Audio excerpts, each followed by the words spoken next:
ছাত্ৰ ছাত্ৰীসকল নৱম শ্ৰেণীৰ অসমীয়া পাঠদানলৈ তোমালোকক পুনৰ স্বাগতম জনাইছোঁ। মই তোমালোকৰ লগত আলোচনা কৰি আছিলোঁ তোমালোকৰ পাঠ্যপুথিত সন্নিৱিষ্ট যুঁজ নামৰ গল্পটিৰ বিষয়ে, আৰু ইতিমধ্যে আমি তাৰ এটা অংশ পঢ়িছোঁ আৰু আলোচনা কৰিছোঁ। আমি তাত কি পাইছিলোঁ যে গল্পকাৰে সুন্দৰভাৱে ইয়াত এটা মনস্তাত্ত্বিক গল্প বুলি আমি মনস্তত্ত্বমূলক গল্প এইটো আৰু সুন্দৰভাৱে উপস্থাপন কৰিছে, আৰু এটা ঘটনাৰ শ্ৰেণীকক্ষৰ যি এটা ঘটনা তাৰ আলমতে গল্পটোৰ কাহিনীভাগ আৰম্ভ হৈছে। আৰু আমি তাত পাইছিলোঁ যে সিদ্ধাৰ্থ নামৰ ল'ৰা এটাৰ কেনেদৰে পইচা চুৰিৰ কথাত মানে মহেন্দ্ৰ মাষ্টৰে সন্দেহ কৰিছে। তাৰ পাছত সিদ্ধাৰ্থ এখন পাণ দোকানত দেখা পাইছোঁ আমি সিদ্ধাৰ্থক। তাৰ পাছত নিৰ্মল নামৰ যি সহপাঠীজন সেইজনে কি কৰিছে, সিদ্ধাৰ্থক মানে যি কাৰুকাৰ্য বা চাৰিত্ৰিক পতন দেখিছে তাৰ অন্তৰালত যে এটা ৰহস্য লুকাই আছে সেই কথাটো সি আগ ধৰিছে নিৰ্মলে, আৰু নিৰ্মলৰ জৰিয়তেই সুন্দৰভাৱে গল্পকাৰে কি কৰিছে যে সেই ৰহস্যটোৰ আৱৰণ খুলিবলৈ চেষ্টা কৰিছে।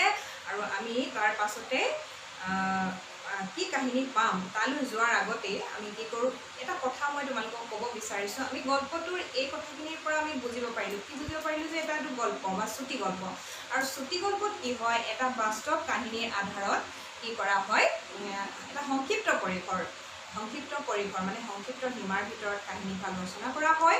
আৰু ইয়াত কি হয়, এটা বাস্তৱ সত্য উপস্থাপন কৰা হৈছে। তোমালোকে সাধুকথা নিশ্চয় পঢ়িছা, কিন্তু সাধুকথাত কি হয়, তাত লৌকিক অলৌকিক সকলো কথা সন্নিৱিষ্ট হয়। কিন্তু চুটি গল্পত কি হয়, এই বাস্তৱ আধাৰিত বাস্তৱ জীৱনৰ আমি দেখিছোঁ যে সিদ্ধাৰ্থই কেনেকৈ আমি সাধাৰণতে দেখা পাওঁ আজিকালি ল'ৰা ছোৱালী কেনেদৰে চাৰিত্ৰিক পতন ঘটে, সেই কথাটো আমি সিদ্ধাৰ্থৰ মাজত দেখিবলৈ পাইছোঁ। আৰু এটা বাস্তৱ কথা এইটো, আৰু আমি সততে দেখি থকা ঘটনা যিটো গল্পকাৰে সুন্দৰভাৱে ইয়াত উপস্থাপন কৰিছে। আৰু যুঁজ গল্পটো যিহেতু এটা কিশোৰৰ মনস্তাত্ত্বিক যিটো কথা, সেই কথাবিলাক উপস্থাপন কৰিছে। আমি ইয়াত দেখিছোঁ গল্পকাৰে সুন্দৰভাৱে কি কৰিছে, সিদ্ধাৰ্থৰ মনোজগতৰ এক বিশ্লেষণ ইয়াত দাঙি ধৰিছে। আৰু আমি দেখিবলৈ পাইছোঁ যে তাৰ যি চাৰিত্ৰিক পতন ঘটিছে সেয়া বাস্তৱ জীৱনৰ লগত জড়িত কথা। সেইকাৰণে আমি ইয়াত চুটি গল্প বুলি কৈছোঁ। আৰু আমি পিছৰ কাহিনী ভাগলৈ যোৱাৰ আগতে আমি কি কৰিব লাগিব, কিছুমান শব্দাৰ্থ চাই ল'ব লাগিব।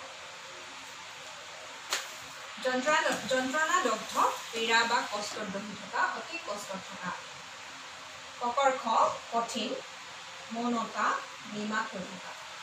গ্ৰাস গৰা বিলা, মৃত্যু শীতল, মৃত্যুৰ দৰে শীতল অনুভূতি। উদ্বিগ্নতা ব্যাকুলতা উৎকণ্ঠা। আশ্বস্ত সান্ত্বনা লাভ কৰা। প্ৰাত্যহিক দৈনন্দিন। দুৰ্বাদল প্ৰবল ডাঙৰ প্ৰস্তৰ শিল বা পাথৰ। অমোঘ অবধ্য। আক্ৰোশ আখেজ মনত ৰখা খং। ডুবন্ত বুৰ যাবলৈ ধৰা বা ডুবিবলৈ ধৰা। ছাত্ৰ ছাত্ৰীসকল, আমি ইতিমধ্যে কি পাইছোঁ, এতিয়া গল্পটোত এতিয়া আমি কি পাম যে কোঠাটোৰ ভিতৰত আন্ধাৰে জুম বান্ধিছে।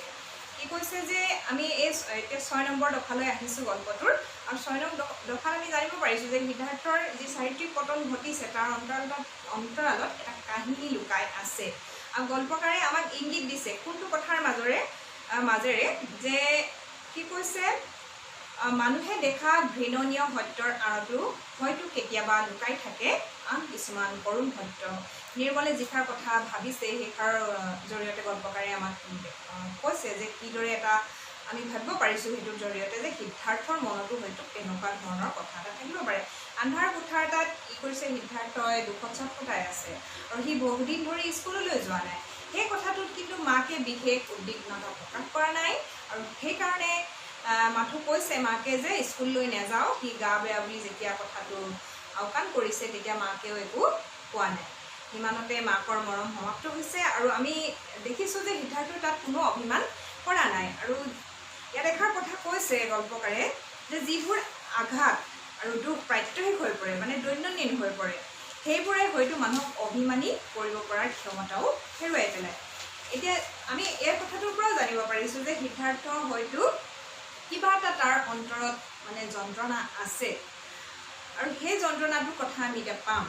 কিনো আছে সিদ্ধাৰ্থৰ মনত, যে 2 বছৰ হ'ল দেউতাকে সিহঁতক এৰি থৈ গৈছে, আৰু যেতিয়া সি বুজা বয়সৰ হৈছিল তেতিয়াৰ পৰাই সি মাক দেউতাকৰ মাজত কি দেখিছে দুৰ্বাদল কাজিয়া, বহুত কাজিয়া দেখিছে আৰু প্ৰচণ্ড চিঞৰ বাখৰ উফৰি অহা তীক্ষ্ণ গালি গালাজৰ শ্বাসৰোধকৰ সময়খিনিত সি নিৰ্বাক হৈ মাক দেউতাকলৈ চাই থাকে, প্ৰস্তৰ কঠিন মুখ দুখন মাক দেউতাকৰ চাই থাকে আৰু কি কৈছে শিলৰ দৰে কঠিন প্ৰস্ত মানে আৰু মাক বাপেক কাৰ পক্ষ ল'ব সি সেই কথাটোও তাৰ মনত কি হয় যে মনত প্ৰশ্নৰ আঘাত দিয়ে, প্ৰশ্নৰ আঘাতত তাৰ অন্তৰত যি ৰক্তক্ষৰণ হয় তাৰ কোমল অন্তৰখন আৰু সি উজাগৰি ৰাতি পাৰ কৰে বুলি কৈছে। উজাগৰি ৰাতি যেতিয়া তাৰ চকুৰ পানীৰে বাট নেদেখা হয় সি আৰু তাইৰ মাকৰ সেইখিনি সময়ত যাৰ মৰম পাব লাগিছিল সি সেইখিনি সময়ত কিন্তু সেই মাকৰ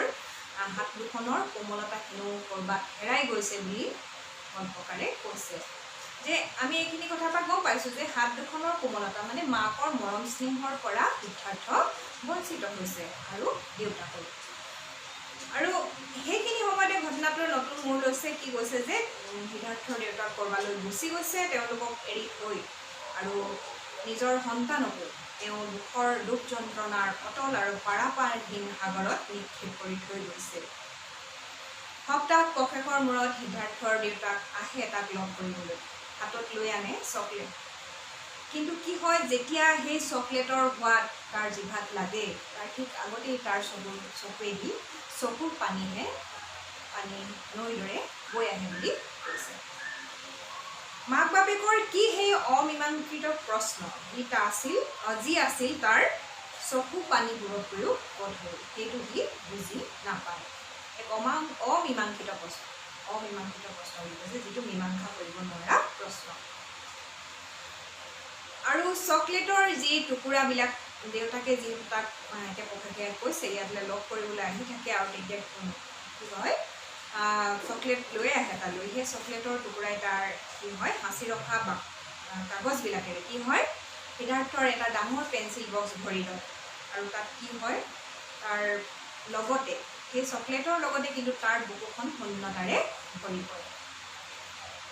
সেই শূন্যতা কি আমি বুজিব লাগিব যে সিদ্ধাৰ্থই যিহেতু দেউতাকৰ সান্নিধ্য নাপায়, সেই শূন্যতা এটা চকলেটে মানুহৰ সান্নিধ্য দিব নোৱাৰে, কথাটো গল্পকাৰে সুন্দৰভাৱে কৈছে আৰু সেই কথাটো আমি ইয়াত বুজি পাইছোঁ। আৰু কি হৈছে কিন্তু সেই কথাটোৰ ঘটনাবিলাকৰ পিছত সিদ্ধাৰ্থই দেউতাকক কৈছে তুমি মোক লগ কৰিবলৈ নাহিবা।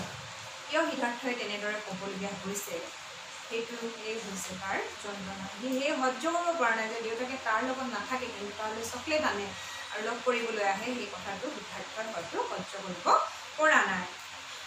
তাৰ পাছত সিদ্ধাৰ্থ কি হৈছে তাৰ যি যন্ত্ৰণা সেই যন্ত্ৰণাৰ মাজেৰে সি এখন বেলেগ সাগৰলৈ গুচি গৈছে আৰু সেই বঠা নাইকিয়া নাও এখনত যেন সি উঠি ভাহি ফুৰিছে।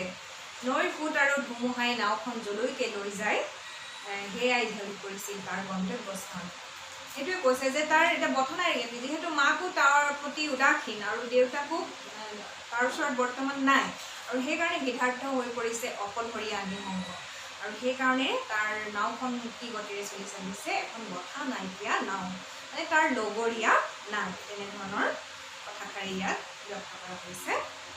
তাৰপাছত আমি পাইছোঁ যে তাৰ লাহে লাহে ঘৰত ভাল নলগা হৈছে আৰু যিহেতু স্কুল ছুটিৰ পিছত সি কি কৰিছে সেইকাৰণে পলমকৈ ঘৰলৈ অহা হৈছে, অনাই বনাই ফুৰিবলৈ ধৰিছে আৰু মাকে যদি সেই বিষয়ে প্ৰশ্ন কৰিছে তেতিয়া সিদ্ধাৰ্থই আক্ৰমণাত্মকভাৱে বেপৰোৱাভাৱে উত্তৰ দিছে আৰু সেই কথাটোৰ আঁৰত আমি জানিব পাৰিছোঁ যে তাৰ মাকৰ প্ৰতি কি আছে তীব্ৰ আক্ৰোশ সোমাই আছে, মনত খুব সোমাই আছে তাৰ মনত মাকৰ প্ৰতি আৰু যিখিনি মৰম চেনেহ সি মাকৰ পৰা পাব লাগিছিল সেইখিনিৰ পৰা যিহেতু সি বঞ্চিত হৈছে আৰু সেইকাৰণে আহি গৈছে সংসাৰৰ, ইয়াত গল্পকাৰে কৈছে যে সংসাৰৰ বাবে সি পৰিছিল এটা বিদ্ৰোহী অথচ কৰুণ চৰিত্ৰ।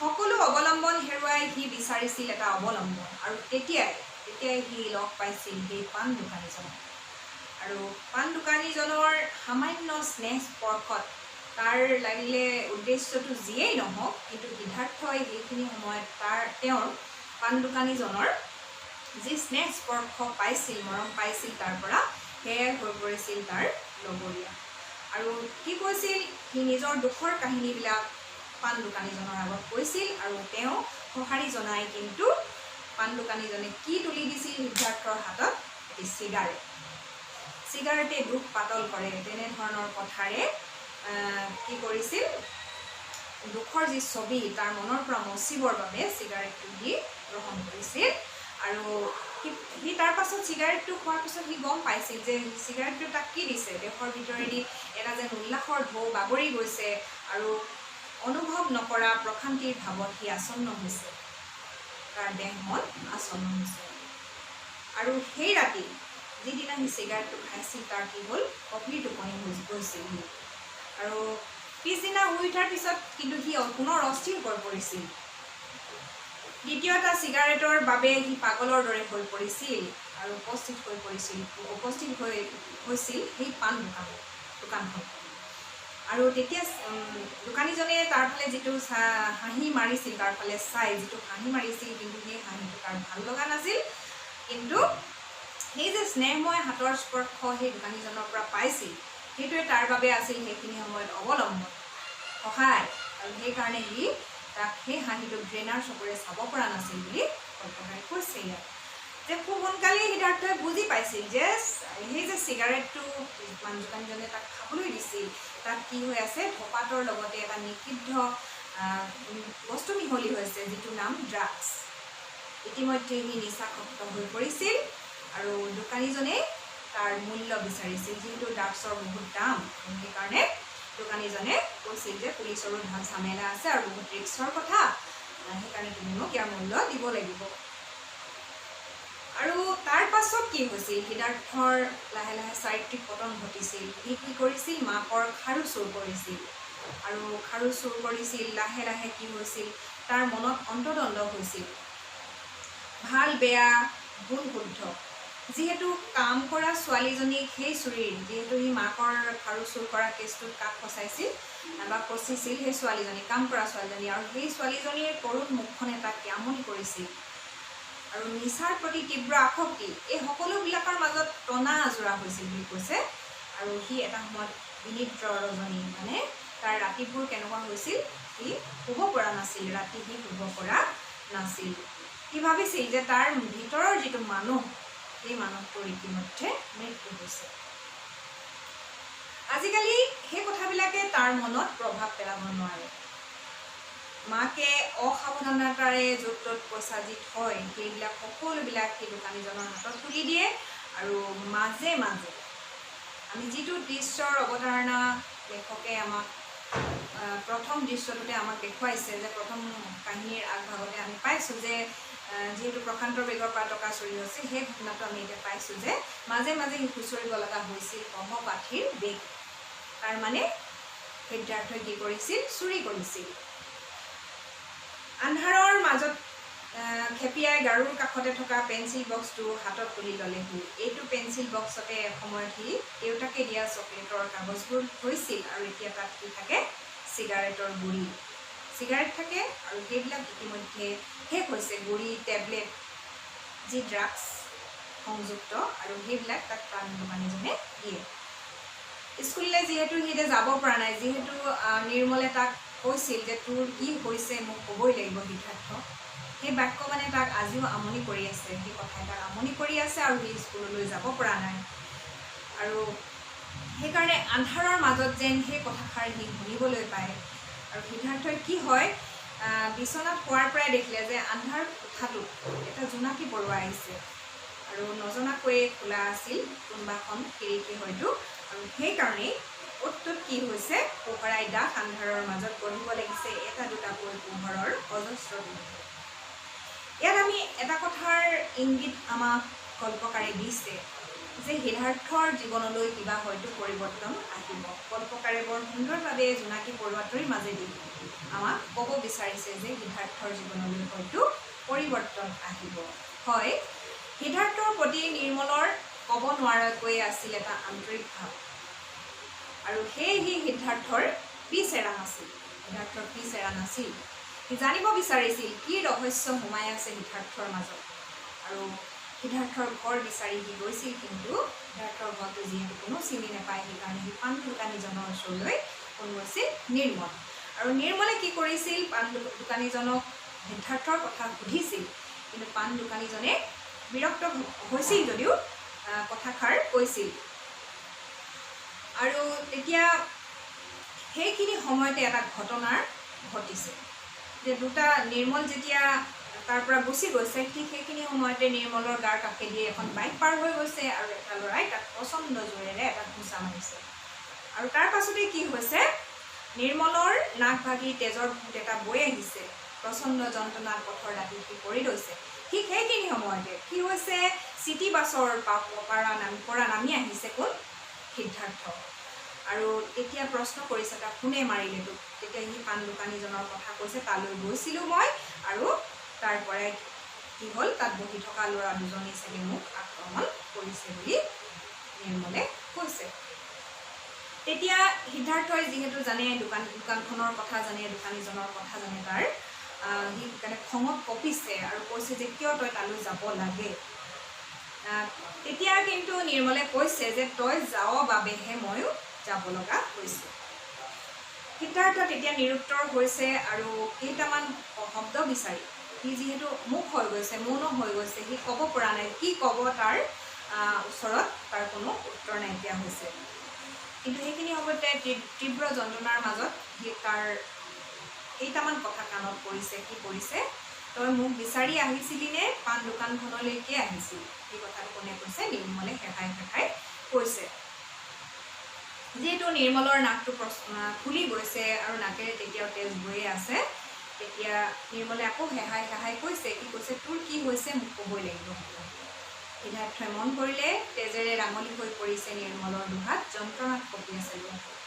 এই সিদ্ধাৰ্থৰ এইটো ঘটনাই কেনেকৈ নিৰ্মলৰ পৰিৱৰ্তন আনিব, সেইটোৱে কৈছে যে মানুহৰ জীৱনলৈ কিদৰে নিসংগতা আহে, কি ঘটনাই মানুহৰ চাৰিত্ৰিক পতন ঘটায়, এই কথাখিনি আমি ইতিমধ্যে বুজিব পাৰিছোঁ।